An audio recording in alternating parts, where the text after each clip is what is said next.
সকালটা শুরু হলো একদম কাজের মধ্য দিয়ে। আজকে লিস্ট বানাতে বসেছে সোনার বাবা, আর আমি পাশে বসে থেকে বলে দিচ্ছি কী কী লাগবে এ মাসের বাজার থেকে। সর্ষের তেল, সাবান, সার্ফ এগুলো তো লাগবেই, তারপরেও যা যা কিছু সবটাই মনে করিয়ে দিচ্ছি। চানাচুরটাও আনবে, ওইটা আনতে ভুলো না যেন, ছেলেটা বড্ড ভালোবাসে চানাচুর খেতে। এদিকে মুগ ডালটাও আনতে হবে, বেশ বাড়ন্ত দেখছি।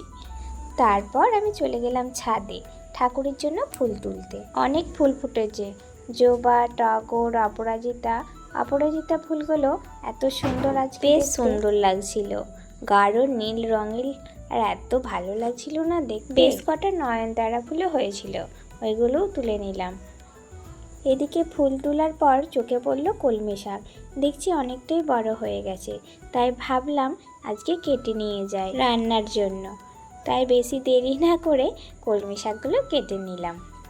কলমি শাকগুলো যতটা লাগবে সবগুলোই কাটা হয়ে গেছে, নিয়ে চলে আসলাম নিচে এসে রান্না এবার হাত দিলাম। আজকে বানিয়েছি রান্না উচ্ছে আলু সেদ্ধ, কলমি শাক ভাজা, সয়াবিন আলুর তরকারি আর মুগের ডালটা পেঁপে দিয়েই বানিয়েছিলাম, খেতে বেশ ভালো লাগে, আর একটুকে বেশ ঘন ঘন করে বানিয়েছি। রান্না করতে করতে সারা ঘরে ছড়িয়ে পড়লো মশলার গন্ধ, মনটা একদম ভরে গেল। সব রান্না হয়ে গেল, তারপরে গ্যাস টেবিলটা মুছে নিলাম।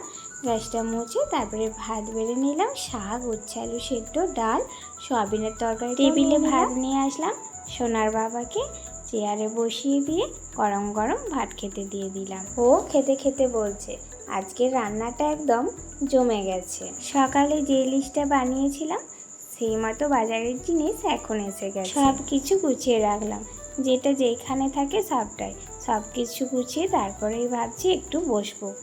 এই ছিল আমার আজকে সকাল থেকে দুপুর অবধি গল্প।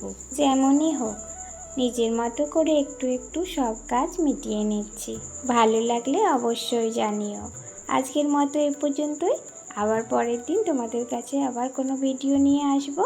তোমরা সবাই ভালো থাকবে, সুস্থ থাকবে, আর আমার পরিবারের গল্প দেখবে।